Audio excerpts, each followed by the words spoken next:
Greetings, greetings, greetings.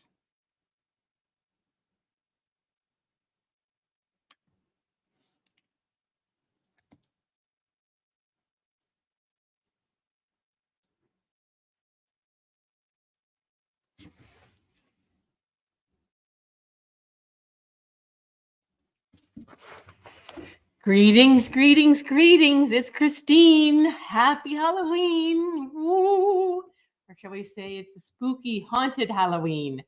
Well, today we're going to do some live workshops here on Facebook and Instagram and YouTube.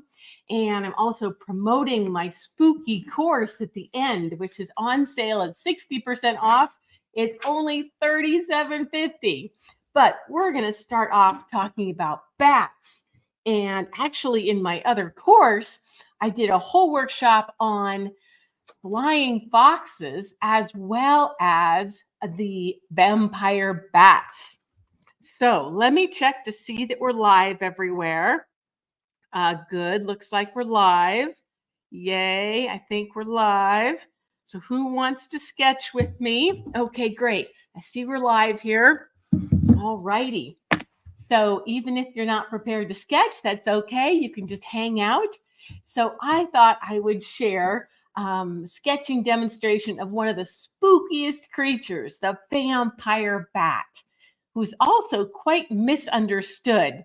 Now, a lot of people don't like them because they are blood-sucking bats, and some do carry rabies.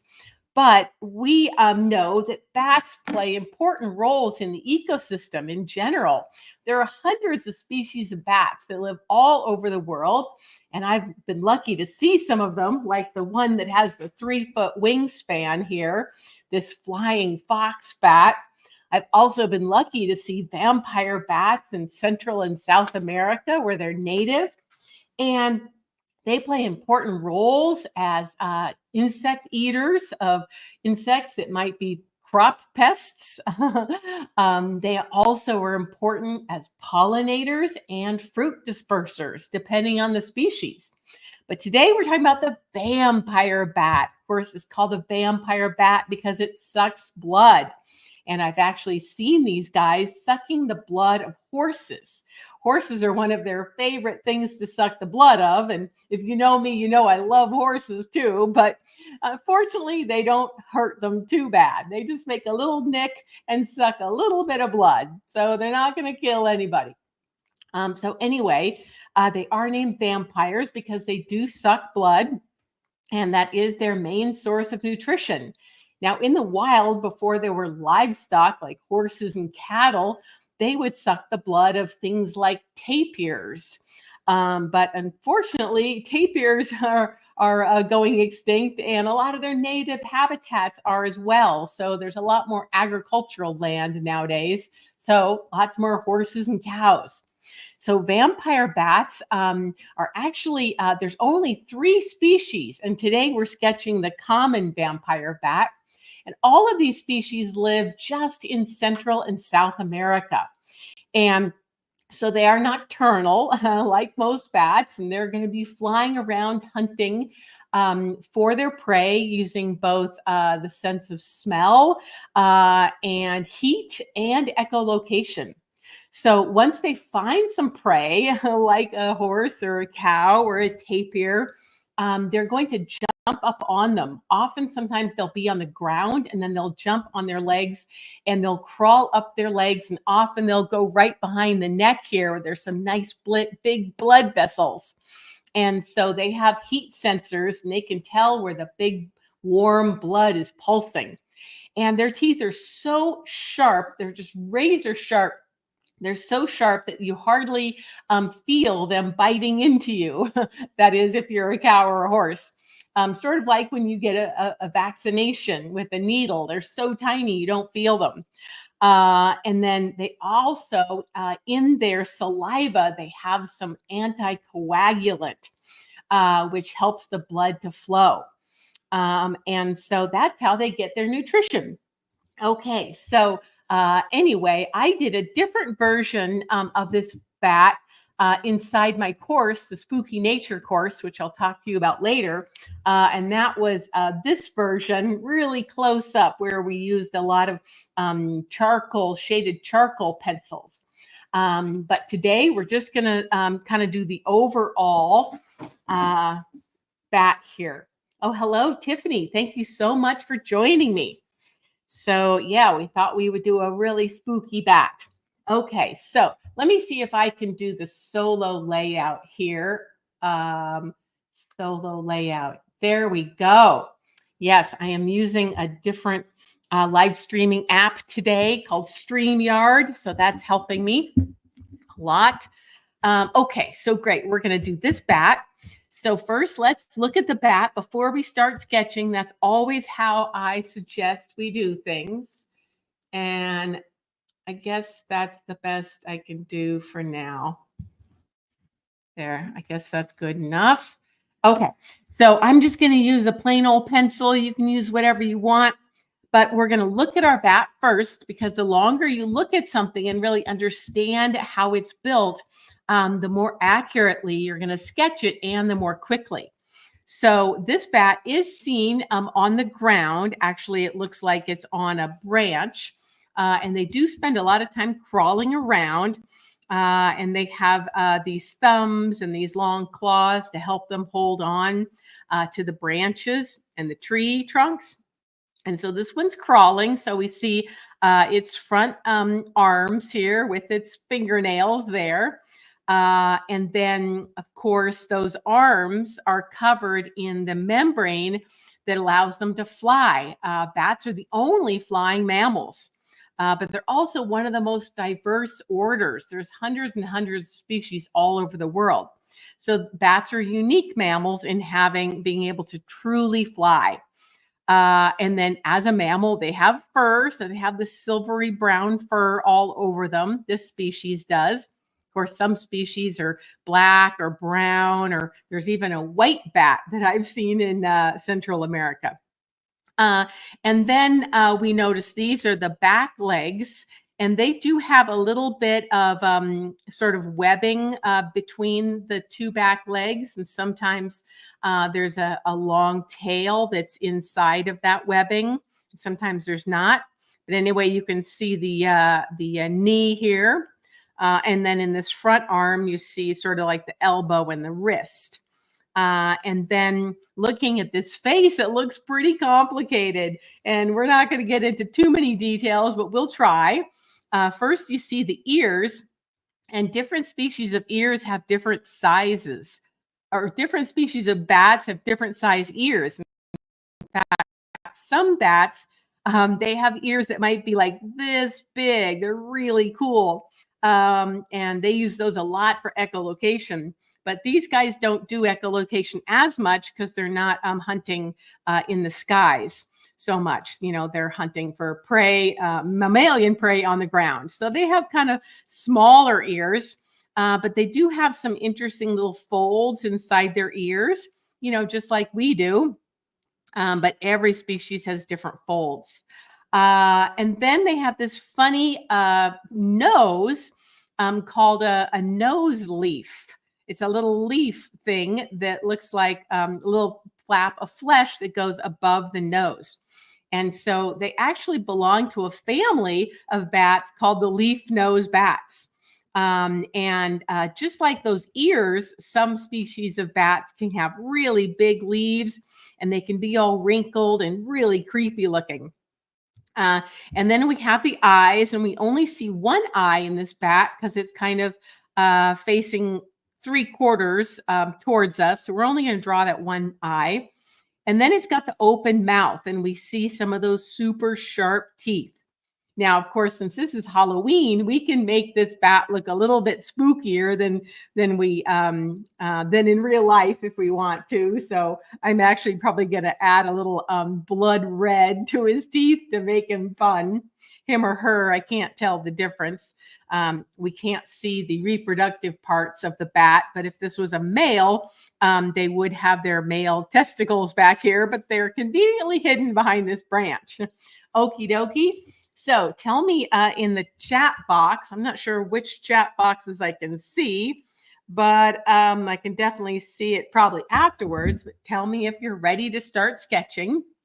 Uh, and even if you don't have sketching supplies, maybe you're busy cooking Halloween cookies or, getting ready for a Halloween party, you can just watch and you can follow along later. You can always watch this recording wherever you're watching on Facebook or Instagram or YouTube.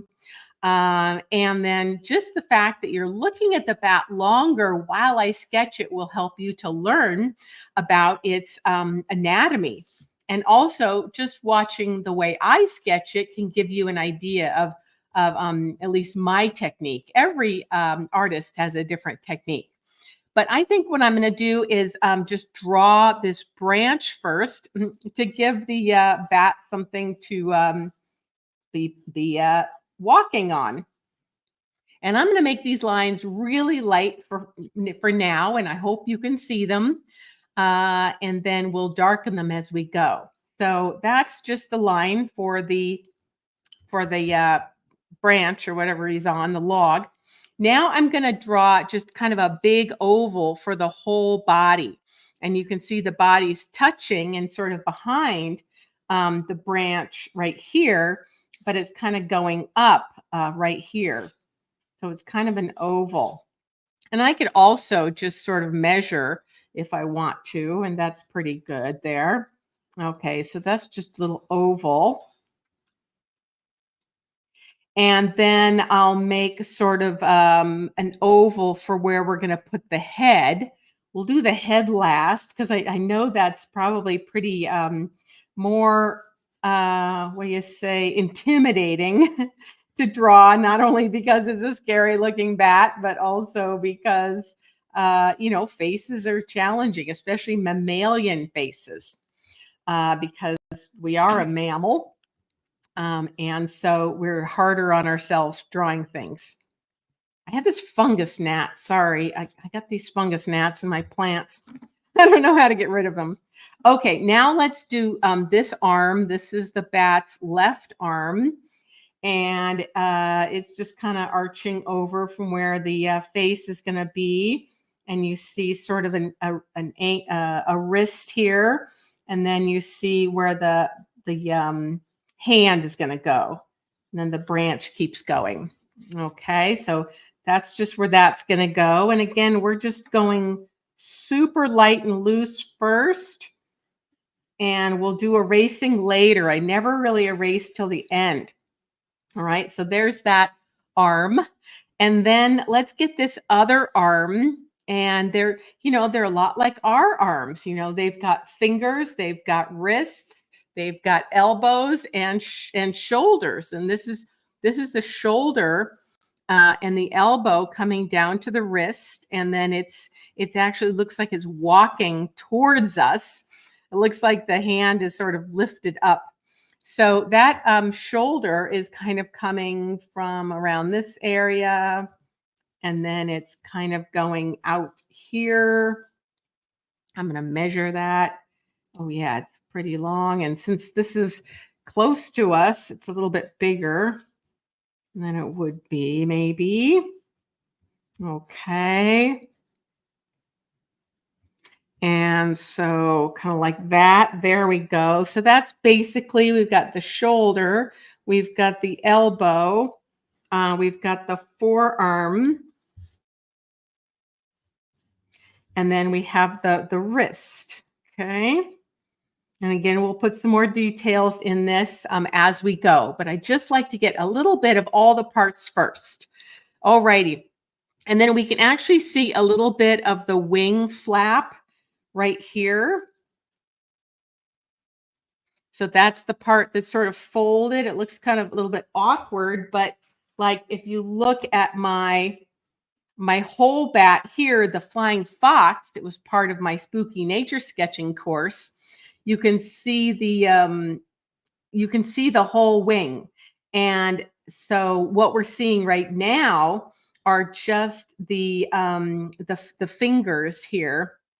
And then here is the bones and the webbing between the bones. Okay. And then we don't see the back legs, they're hidden behind this branch. Okay. So that's just telling you where we're at here. Okay. So, anyway, that little triangle that you might not be able to see in this photograph, but I can probably upload this to the Spooky Nature course if you're in that later. Okay, and then this other part here, that's the bat, let's see, right leg. Okay, and so that's, you see that's coming right off. Let me just double check my, yeah, that's pretty close. That back leg is coming straight in a sort of a triangle out here, and then it's going to be hidden again. And there's sort of another triangle of that webbing that's between the knee and the tail and the other back leg. So that's what we have there. And then the rest of the body, the kind of belly, is sort of behind and sort of furry like this. And then it's going to go up like that.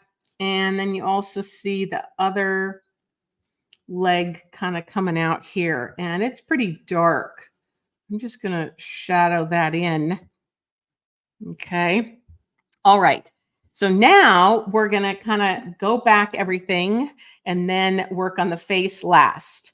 So I'm going to darken up this branch so we kind of know it's in front here. Doo, doo, doo, doo. And then kind of like that. We actually have some sort of, what do you call these little cracks in the branch? So you can spend more time on those later. Okay.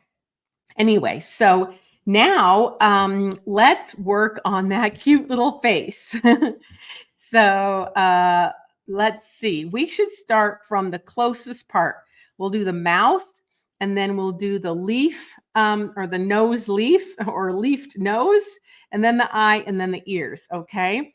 So the mouth with those scary teeth. Let's see. Where would that be here? We want to kind of show there's a line here, kind of that everything's lined up with. There we go.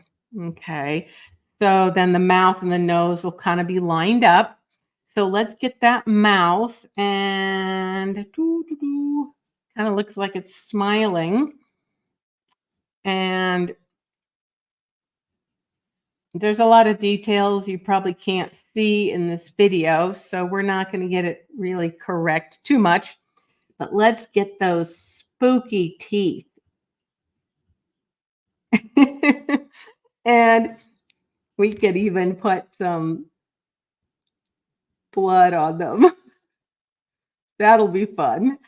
This is a spooky bat. There's some blood. Okay. So that's the mouth. And actually I think I'll shade it a little bit and leave those pearly white teeth brighter so they stick out. I'm going to put my glasses on, get these details. So the mouth is in shade, just like you're looking into a cave here. Okay, so that's the mouth. Again, this might be a little small for you, depending on what kind of a device you're watching this on. But anyway, that's the mouth and the teeth. Okay, let's do that cute nose. So that nose comes up sort of. Now, if I have any bat experts watching, please forgive me. This isn't the best photograph, best close-up photograph. But there's sort of like two parts to this nose thingy. Let me see. Now, I did draw it a little bit too big. What often happens is when you think something's sort of important that you're drawing, you might draw it a little bit too big. But anyway, there's kind of some two parts to this shadowing of this leaf. Again, these vampire bats belong to a family of bats called the nose leaf bats that have these cute leaves or cute flaps of skin that help them to echolocate along with their ears. All righty. And then let's get the ear. Speaking of the ear, so we've got an ear that's kind of coming up right out of the side.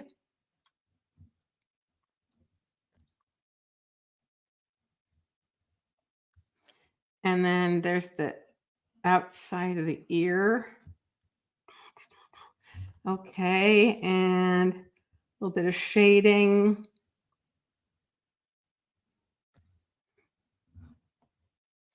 Okay. All righty. And so, yeah, there we go. And then we've got the other ear. Well, maybe we should place the eye here so we won't get it too close. Let's put the other eye here. So we don't see this eye.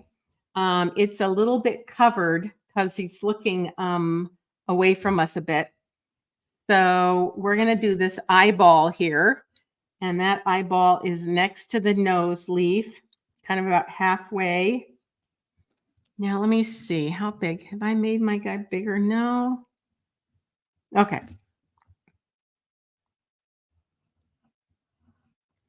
And let's see. I'm going to shade that except for a little bit of a highlight. If we want to give a highlight to that.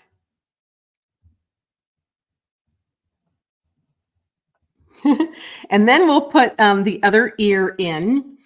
So that ear, there's kind of the flap of it starts down here below the eye and all the way up here. So if we put it kind of across from this other ear and sort of on the outside of the eye, kind of triangulating where it is, and it's a little bit furry, so it's kind of hard to tell what's going on, but we don't want to be too exact. There we go. Okay, this guy's going to looking a little bit better here.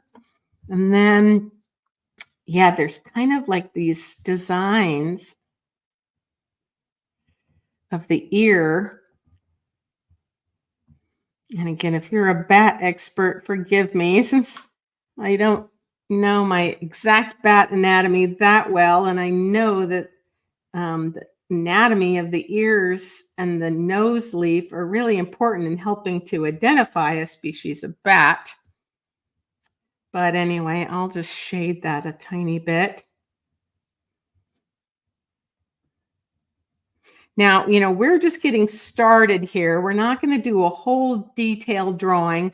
Those drawings are inside my course. Making a drawing like this one that I did in my course, that took about an hour and had a lot of shadowing, and you see how realistic it is. So it does take some time to get that realism, but we first want to just get our basic parts. Okay, so anyway, so that was the ear. Now what I'm going to do is I am going to start erasing because we do have a lot of tri lines here. And I'm going to start adding the edges of the fur and firming up some of these other lines. So at this point, I'm just going to start erasing some stuff. So if you've got some first lines down, you can get rid of some of those.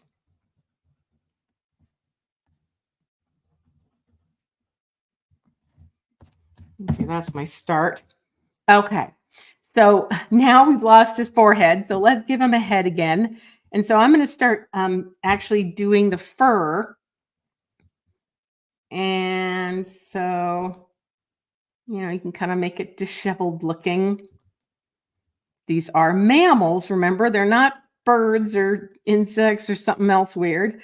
They are mammals, so mammals have fur. And there is some fur on part of this arm too. Okay, and then there's fur coming down the edge of the cheek. and kind of under the mouth, sort of like what you would call the chin.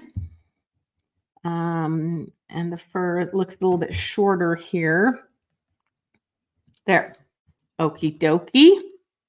All righty. Now let's firm up some other parts and then see how our time's going.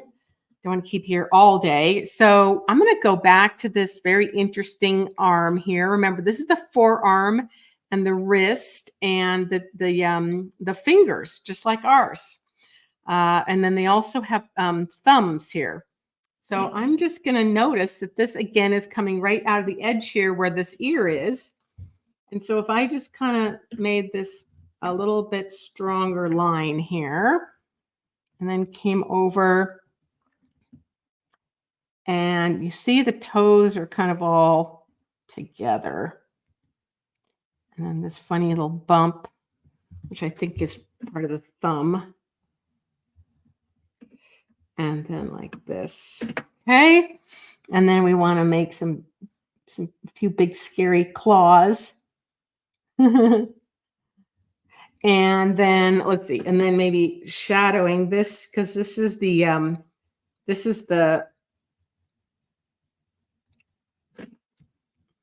underneath. Oh, we can have some shadowing here too, I suppose. Kind of like that. Anyway, this could take a while again. But remember, this part here is this folded wing here in the shadows. Okay. All righty. So that's that front arm. Now let's get this one more realistic. Let's see. We had started with the furry shoulder and then kind of going, I can double check how long I am. Oh, almost perfect. Okay.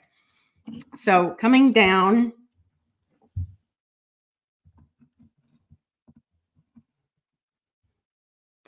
And down to the wrist. And then we've got some fun, spooky looking claws.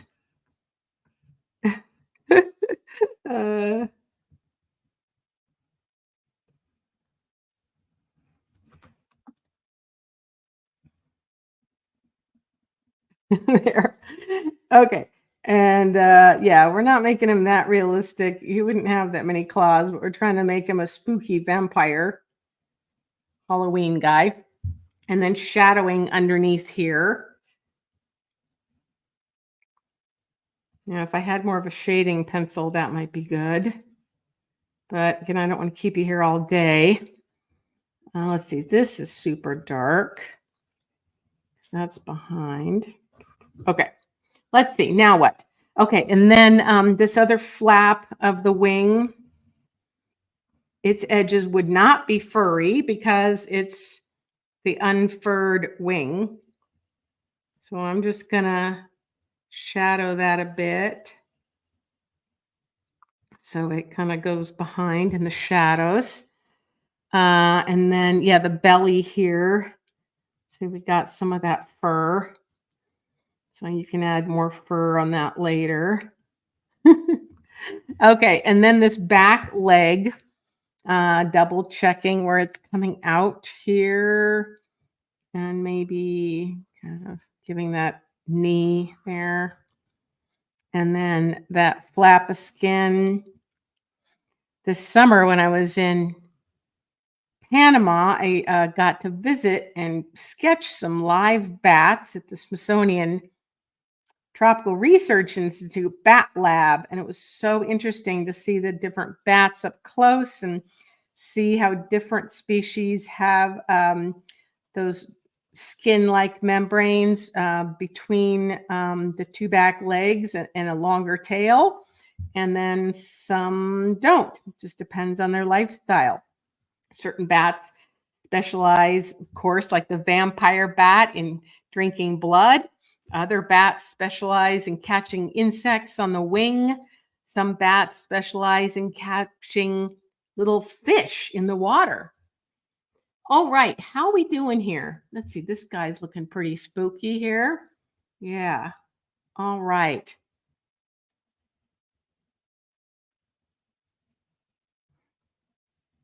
Cool.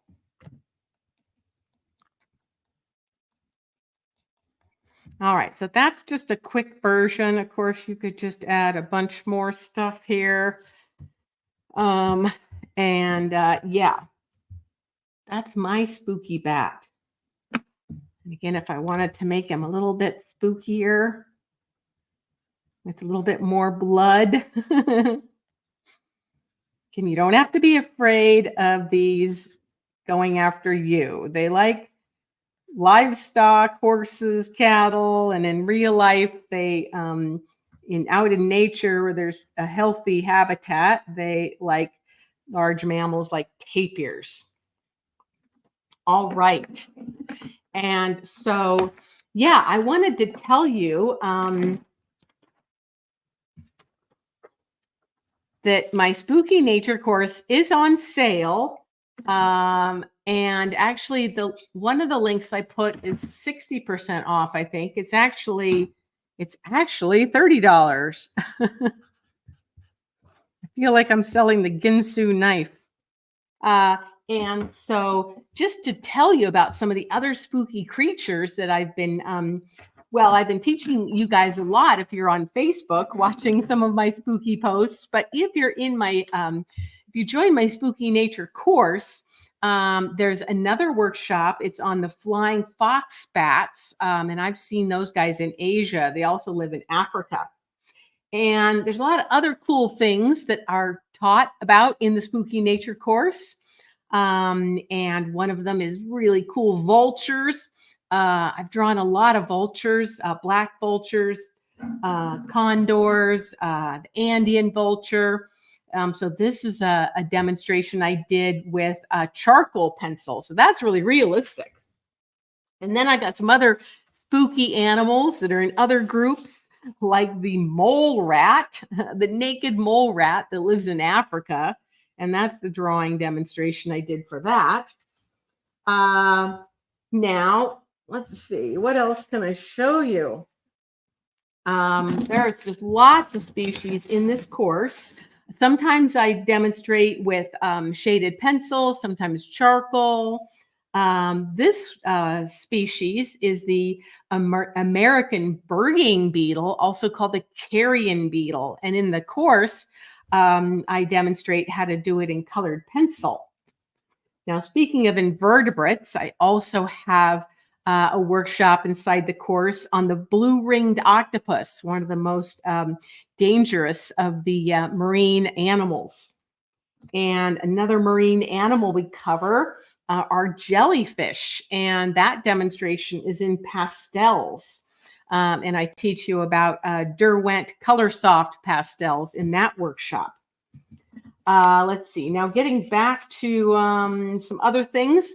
Of course, we have to talk about owls during Halloween. So I do a workshop on the great horned owl, as well as and that's the drawing that's shown in the spooky nature course. That's colored pencil. So I do a lot. I demonstrate a lot of different kinds of techniques. And then barn owls. Barn owls have a long history of mythology around them. They're actually one of the most widely distributed birds in the world and distributed owls in the world. They live all over. And this was the demonstration where it's actually coming in to catch a rodent right away here. So that's a fun one. What are some other spooky, dangerous, or deadly things we sketch in this class? Well, another one is the Komodo dragon. So I teach people about those guys, and we do a fun little, very spooky version of the Komodo dragon. And in all the classes, of course, I include high resolution images, so you can make your drawing as spooky and mythological as you want, or realistic. For example, let's see, another kind of reptile that's related is the Gila monster. And in the spooky nature course, I demonstrate again with some colored pencils. So I cover animals all over the world, from the American Southwest Gila monster to the Asian Komodo dragon. Now let's see, sticking with reptiles, the course also includes the king cobra, and I demonstrate with shaded pencils in that one. And then coming back to the New World tropics, there's a demonstration on pit vipers, which we have a lot of different species. That includes the rattlesnake and also includes this eyelash pit viper that I've actually been lucky to see in Central America. And then there's some other more cute things that we sketch, but just as deadly. This is a sketching demonstration inside the spooky nature course of the orange-bellied newts. And this was a pencil drawing. And these guys are actually quite toxic. Not very many things can eat these. What else? Let's see. Oh, yeah. Talking about moving on to plants. I love plants. And here is a very strange flower. This flower I saw in Borneo. It's the largest flower in the world. This grows to be about 2 to 3 feet wide. And I saw it blooming in the island of Borneo. And so it's got a smell and a look of dead flesh. So that's why it goes in the spooky nature course. And so we demonstrated that in pencil. And then another cool plant that lives in Borneo in Southeast Asia is the fanged pitcher plant, because it has these fangs, sort of like a cobra or a rattlesnake. And so I demonstrated how to draw this one. These guys get to be about over a foot long right here, this pitcher, and things that can fall in here, include insects, but even bigger things have fallen in, like rodents. So there used to be mythology that these guys actually ate rodents. Now, I love carnivorous plants, so we did another one in the spooky nature course of the Venus flytrap. And of course, we did a drawing of it catching a fly. This is a very special plant. These are native to just North and South Carolina, and they're actually endangered in the wild because so many of them have been collected for horticulturally growing them, although they are tissue culture raised nowadays, but still people dig them up out of their wetlands. So I just wanted to show you a few other pictures of other things we cover in the course, from dart frogs to piranhas, the frilled lizard, dangerous toxic fungi, of course, ravens, cockroaches. What would a spooky Halloween be without talking about cockroaches? The course also covers rats. There's actually a giant rat that looks really spooky, but is very important for humans because in Africa, the species has been taught to sniff out landmines that are remaining from wars. And it can also sniff tuberculosis and help diagnose. So rats are one of my favorite creatures. You might know that I not only love horses, but I've had many rat pets as well. So we had to have those. So anyway, the course covers lots of animals, and every workshop has lots of high resolution images for you to be able to practice from. Generally, there's more than just one. So here's a couple others, and another one. So yeah. So let's see. How do I? There we go. So anyway, I hope you will consider checking out that course. If you're watching on Facebook, I have a link to it in the previous post from this morning. If you're watching on Instagram, I have a post in my Linktree links. It's the very top post. And if you're watching on YouTube, um, I'll have to put a link to that later on. But anyway, because this is live and I don't have any links on YouTube except to my website, which I haven't updated for a while. Anyway, so regardless, I hope you enjoyed this. If I have time, I might go live again later on today. I'm here in the studio till about 4. So we'll see if I have time.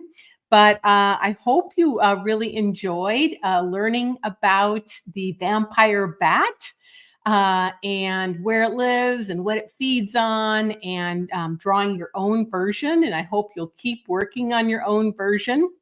And again, remember, if you're inside my program, the Spooky Nature course, there's a whole slideshow where I go into a lot more of the life history of vampire bats. And we do a much more detailed, realistic drawing using charcoals. Okay, well, Tiffany, thank you so much. I hope you enjoyed that. And again, if you want the Spooky Nature course, it's only available through today because this is Halloween and I only sell it during October. And although it might be available for one more day, because actually tomorrow is the first of 2 days celebrating Dia de los Muertos, or Day of the Dead. And I actually have a workshop in the Spooky Nature course on drawing a very realistic human skull that's reminiscent of the Dia de los Muertos Catarina skull with marigolds. So anyway, I'll probably have a little demonstration or intro about that tomorrow. Okay, well, take care. I hope you really enjoyed this, and I'll see you next time. Okay, bye-bye.